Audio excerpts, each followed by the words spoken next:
अस्सलाम वालेकुम, this is doctor Fatima और अभी हम डिस्कस करने वाले हैं स्टडी स्केड्यूल्स फॉर पार्ट 1। ठीक है, अब दो तरह के लोग होते हैं जो पार्ट 1 कर रहे होते हैं। एक तो स्टूडेंट्स होते हैं जो भी फ्रेश ग्रेजुएट्स होते हैं मोस्टली। ठीक है, सो उनके पास डेली के 24 आवर्स होते हैं, और कुछ होते हैं जो साथ जॉब कर रहे होते हैं। ठीक है, जिनकी ग्रेजुएशन को टाइम हो चुका होता है या जो रिपीट कर रहे होते हैं, मोस्टली यही लोग होते हैं।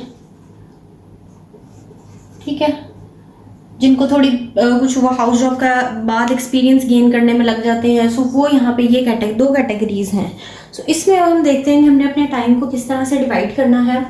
सो दो चांस हैं आपके पास। एक तो है जुलाई और अगस्त। अगर आप पढ़ेंगे, अगस्त वाली अटैम्प्ट देना चाहते हैं, तो ऑलमोस्ट 2 मंथ्स हैं या लेस देन 2 मंथ्स अगर हम इसको कंसीडर करें, अगर अभी तक आपने पढ़ाई स्टार्ट नहीं की है। ठीक है, और अगर आप नवंबर वाली अटैम्प्ट करेंगे तो फिर आपके पास 4 मंथ्स है। अब बात इस तरह से है कि दोनों अटैम्प्ट्स में से कैसे चूज़ करें। सबसे पहले तो कि कौन सी अटैम्प्ट हमें देनी चाहिए।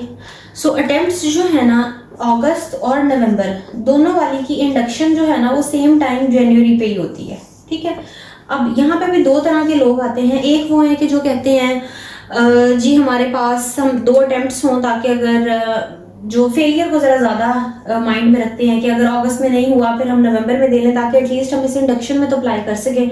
अगर हम सिर्फ डायरेक्ट नवंबर वाली देंगे तो क्या पता हमसे हो या ना हो। ठीक है, सो ये आपकी एक पर्सनल चॉइस है। ठीक है, कुछ लोग हैं कि जो इस ऑप्शन को ज़्यादा कंसीडर करेंगे कि जी मे बी और मे नॉट बी। ठीक है, क्योंकि यहाँ पे हार्ड लक भी है और आपकी हार्ड वर्क भी है और आपकी लक भी है, दोनों फैक्टर्स हैं। सो एक कैटेगरी तो ये आ गई कि जो फेलियर का सोचते हैं और कहते हैं कि दोनों अटैम्प्ट्स दे दें, या दूसरे लोग वो होते हैं कि जो 2 चीज़ों में पार्ट 1 देना चाहते हैं, अपने ऑप्शंस को ज़रा वाइड करना चाहते हैं। सो ये आ गए हैं जी एक कैटेगरी। दूसरी के अंदर वो लोग आते हैं कि जो कहते हैं हम एक ही अटैम्प्ट देंगे और वो श्योर होते हैं कि हमने इसी स्पेशलिटी में जाना है और हमें एक ही अटैम्प्ट करनी है, अच्छे से करनी है। ऑब्वियसली इसमें आपके फाइनेंशियल सिचुएशन भी आ जाती है, क्योंकि ऑलमोस्ट जो है वो अगर आप अपनी सिटी में दे रहे हैं तो फिर तो 25K, ठीक है, और बुक्स वगैरह को ओवरऑल मिला के 30K आपका एक पेपर का बन जाता है। और अगर आप दूसरी सिटी में ट्रैवल करके जा रहे हैं तो ऑब्वियसली फिर ये 30 से 40 या 50K तक चला जाता है। सो इट डिपेंड्स कि इंडिविजुअली आपकी क्या प्रेफरेंस है। अब हम बात करते हैं दोनों के हवाले से, देख लेते हैं कि किस तरह से। अब या तो आप 2 महीने की तैयारी करें। ठीक है, इसके लिए मैंने प्रॉपर जो है ना मटेरियल बुक्स कौन सी हैं, प्रिपरेशन रिसोर्सेज कौन से आप यूज़ कर सकते हैं, किस तरह से आपने करना है, उसके लिए मैंने अलग वीडियोस बनाई हुई हैं।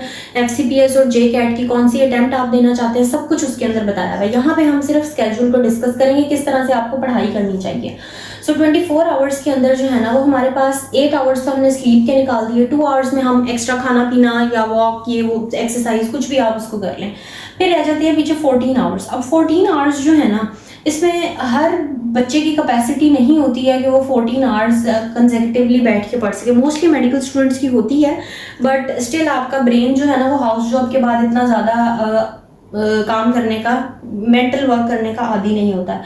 सो हम इसको जो है ना वो ऑलमोस्ट 10 to 12 आवर्स पे लेके आते हैं। ठीक, अब इन 10 to 12 आवर्स के अंदर ऑब्वियसली आप इस सबको इकट्ठा नहीं पढ़ेंगे, आप 3 to 4 आवर्स की, ठीक है, डिपेंडिंग ऑन, अगर आप 10 कर रहे हैं तो यहाँ पे 3 करते जाएं, और अगर आप 12 आवर्स की शिफ्ट कर रहे हैं तो इसको 4 करते जाएं।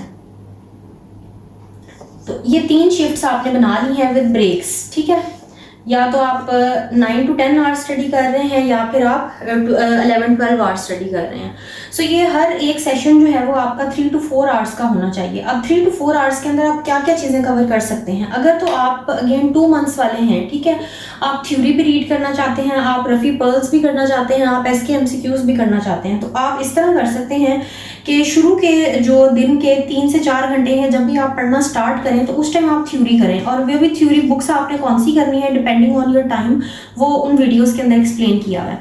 सो आप ये थ्योरी करें 3 to 4 में आवर्स में। नेक्स्ट जो 3 to 4 आवर्स हैं उसके अंदर आप करें अपने रफ़ी पर्ल्स, ठीक है, और लास्ट जो 3 to 4 आवर्स बच जाते हैं उसके अंदर आप करें अपनी SK सीरीज। तो इसमें आप इजीली जो है ना 2 पेपर्स तो कर सकते हैं, प्रॉपर टाइम के साथ जो है ना वो 2 पेपर्स आप कर लेंगे, क्योंकि रिपीटेड होते हैं पेपर से इतना ज़्यादा मसला नहीं होगा। सो ये हो गया। अब अगर आप कहते हैं कि जी इसमें से भी मैं थ्योरी पार्ट जो है ना वो मेरे पास इतना टाइम नहीं है, मैं नहीं करना चाहता हूँ, तो आप इसको ऑन योर रिस्क आप इसको कर सकते हैं स्किप, कि आप बस ये 2 चीज़ें हैं और इसी को ही डिवाइड करें। अगर आप थोड़ा सा आपको टाइम लगता है चीज़ें पर, क्योंकि हर बंदे की पेस डिफरेंट होती है, आपको टाइम लगता है चीज़ें रीड करने में, उसको रिटेन करने में, मेमोराइज करने में, सो इट डिपेंड्स, ठीक है। बट सजेस्टेड ये है कि 3 सेशंस इस तरह से बनाएं और उसमें करें। अब ये हो गया जी हमारे पास 2 मंथ्स वाले लोगों के लिए। अब अगर हमारे पास है 4 मंथ्स, तो फिर तो आप इजीली जो है ना वो अच्छी थ्योरी बुक्स भी रीड कर सकते हैं। उसमें भी हम रखेंगे 10 to 12 आवर्स। दो स्टार्ट में थोड़ी मुश्किल होगी, तो आप जो प्री डेडिकेटेड टाइम है उसके अंदर 8 to 10 आवर्स भी कर सकते हैं, ठीक है। और फिर जो डेडिकेटेड टाइम है लास्ट 1 to 2 मंथ्स जो है उसके अंदर आप फिर अपना स्टडी ड्यूरेशन बढ़ा भी सकते हैं। ये सब और आप इसको चेंज कर सकते हैं। अगर आप की इतना कैपेसिटी नहीं है, आप 5 to 6 आवर्स पढ़ना चाहते हैं, तो इट्स अप टू यू। सो अभी हम पहले 2 महीनों के अंदर हम क्या करेंगे, हम अपनी थ्योरी पढ़ेंगे और हम साथ में अपनी एक फर्स्ट मंथ में हम बिल्कुल अपनी थ्योरी को स्ट्रॉन्ग कर लेंगे, ठीक है। सेकेंड मंथ के अंदर हम रफ़ी पर्ल्स के साथ यहाँ पे एसके सीरीज स्टार्ट करेंगे, ठीक है। और जो भी हम एक्स्ट्रा इन्फॉर्मेशन अपनी स्पेशलिटी से लेना चाहते हैं, ठीक है, इन दोनों को आपने इकट्ठे करना है, ठीक है। इसके लिए भी अलग से मैंने एक वीडियो बनाई हुई है कि how to memorize Rafi pearls and SK MCQs, ठीक है। सो लास्ट हो गया जी, आपके पास 1 महीने में थ्योरी हो गई है। एक नेक्स्ट जो 2 महीने हैं उसके अंदर आपके Rafi pearls, SK series, extra सब कुछ कंप्लीट हो गया है। लास्ट मंथ जो है ना वो आपने रखना है अपनी रिवीजन के लिए, ठीक है। अगर तो आपको कोई ऐसा फाइनेंशियल मसला नहीं है, अगर अभी तक आपको जॉब नहीं मिली है, ठीक है, सो आई वुड सजेस्ट कि आप ये वाला नवंबर वाली अटेम्प्ट करें। मैंने खुद पर्सनली भी नवंबर वाली ही अटेम्प्ट दी थी, दो मेरा टाइम ड्यूरेशन जो है वो कम था। So I will also make a video on that कि किस तरह से कम टाइम में भी आप इसको पास कर सकते हैं। सो ये है जी एक रफ सा आइडिया कि किस तरह से आप अपने टाइम को डिवाइड कर सकते हैं, कौन कौन सी 3 सेक्शंस बना लें, ठीक है। सो ये हो गया जी हमारे पास स्टूडेंट्स के लिए। अब हम आते हैं जो जॉब कर रहे हैं, जो रिपीट कर रहे हैं, जो या जो मार्क्स के लिए जिन्होंने एमओशिप या कुछ भी ज्वाइन कर लिया था। So I would not suggest कि आप उस टाइम में जब आप जॉब कर रहे हैं कहीं पर भी, तो आप उसमें बुक्स वगैरह अपनी साथ लेके जाएं, क्योंकि ना फिर आप जॉब ठीक से कर पाएंगे और ना पढ़ाई। सो उन 8 आवर्स को मोस्टली एमओशिप के अंदर इतनी हेक्टिक ड्यूटीज़ होती नहीं है, सो आप उनको तो निकाल दें। पीछे रह गए हमारे पास 24 में से 16 घंटे। अब 16 में से 8 आवर्स स्लीप के और 2 आवर्स वही एक्स्ट्रा जो भी आप काम करना चाहते हैं, एक्सरसाइज है, वॉक है, खाना पीना, वो सब निकाल दिया। तो 6 आवर्स जो है ना, इसको भी अगर हम करें तो almost 5 to 6 hours depending on focus. Breaks जो हम विद इन पढ़ाई जो हम जब भी स्टडीज़ कर रहे होते हैं तो उसमें जो हम ब्रेक्स लेते हैं, उसको ओवरऑल 5 to 6 आवर्स हमारे पास बनते हैं। अब इज़ इट पॉसिबल कि 2 मंथ्स में आप इसको कर लें या 4 मंथ्स में? सो अगर तो देखें, अगर वही मैंने जो वहाँ पहले बात बताई कि 2 तरह के लोग होते हैं। एक ये कि जो पहले ही सोच लेते हैं कि जी हमने 2 दफ़ा देना है, या क्या पता हमारा एक अटैम्प्ट पे नहीं हो तो हमारे पास एक ऑप्शन हो। अच्छी बात है कि आपको अपना रियलिस्टिक होकर सोचना चाहिए कि कुछ भी हो सकता है, बट स्टिल आप एम यही करें कि आपको इसको फर्स्ट अटैम्प्ट में करना है, लूप में नहीं जाना है, ठीक है। अच्छे से तैयारी करके देनी है, एक ही अटेम्प्ट में क्लियर करना है। हाँ, अलबत्ता अगर आपके पास ये है कि आप 2 में देना चाहते हैं और इसी इंडक्शन में ही दोनों क्लियर करना चाहते हैं, सो आई वुड सजेस्ट कि ठीक है आप दे लें, आपकी अपनी चॉइस है इसके ऊपर भी। अब इसके अंदर आपने पढ़ाई उसी तरह से, अगर आपके पास डेली के 5 to 6 आवर्स हैं तो भी आपको चीज़ें वही फॉलो करनी है, ठीक है। रफ़ी पर्ल्स भी आपको सारे करने होंगे, एसके सीरीज भी आपको सारी करनी होगी, इसके ऊपर तो कॉम्प्रोमाइज़ है ही नहीं, ठीक है। हाँ, अलबत्ता जब आप ऑब्वियसली जब जॉब कर रहे हैं, क्लिनिकल चीज़ें भी आप वहाँ पर भी बैठ के कुछ क्लिनिक से रिलेटेड भी चीज़ें कर रहे होते हैं, तो वहाँ पर बैठ के अगर तो आपके पास बिल्कुल फ्री टाइम है, कुछ भी नहीं है, पहले भी आप थोड़ा बहुत बुक से इन टच हैं, तो थ्योरी इतना जो है ना वो मैटर नहीं करेगी फिर, ठीक है। लेकिन अगर बिल्कुल आपने किताबों को 2-3 साल से छोड़ा हुआ है, फिर आई वुड सजेस्ट कि आप टाइम लें और पहले ही टाइम से पहले अपनी प्रिपरेशन स्टार्ट कर दें, ताकि आपको बाद में मसला नहीं हो। अब थ्योरी के लिए क्या चीज़ें हैं कि फर्स्ट एड के को पढ़ने के लिए आपके पास अच्छा खासा टाइम होना ज़रूरी है, ठीक है। एक डेडिकेटेड महीना आपके पास होना चाहिए, जो आप अगर इस 1 महीने में से देंगे तो वो आपका हो जाएगा काम ख़राब, ठीक है। सो इसके लिए एक और बुक है जी, फास्ट एड है, वो भी मैंने अपनी उस वीडियो में फास्ट एड और एसके की वो सारी एक्सप्लेन की हुई है, ठीक है। उनमें से आप कोई भी एक theory book just to refresh your knowledge, ठीक है, उसके लिए आप उसको देख सकते हैं।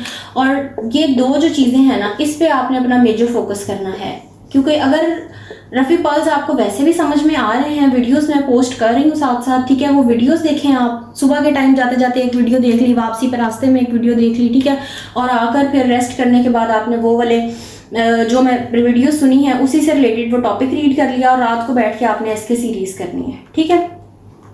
सो ये हो गया जी रिपीटर्स के लिए या फिर जो जॉब कर रहे हैं, सो उनके लिए तो क्योंकि टाइम पीरियड जो है ना वो कम है।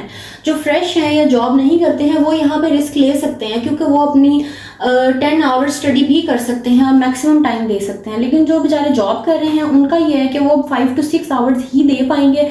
सो इसलिए उनके लिए ये वाला जो 4 मंथ्स वाला है स्केड्यूल वो ज़्यादा बेहतर है, ताकि आप अपनी थ्योरी भी रिवाइज कर लें, अपनी पर्ल्स भी रिवाइज कर लें, इसकी सीरीज़ पर टाइम आप ज़रूर दें, ठीक है, ताकि ये आपको नहीं हो कि मैंने कम टाइम दिया था शायद इस वजह से क्लियर नहीं हुआ। अदरवाइज फेलियर के बाद आप एक ना लूप में चले जाते हैं। एक दफ़ा होते हैं आपको फिर सेल्फ डाउट और डिफरेंट चीज़ें आने शुरू हो जाती हैं, फिर आप दूसरे में जाते हैं।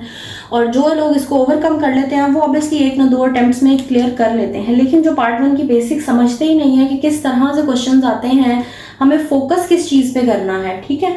बहुत मैंने देखा है कि जी 10-10 हमने थ्योरी बुक्स पढ़ ली हैं फिर भी हमें नहीं, क्योंकि आप पार्ट 1 की बेसिक ही नहीं समझ रहे हैं कि वो आपसे पूछ क्या रहा है, ठीक है।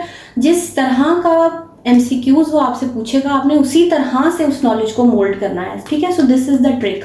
सो होपफुली आपको इससे थोड़ा बहुत हेल्प मिली होगी। यहाँ तक किसी को कोई मसला होता है so you can ask me. Thank you.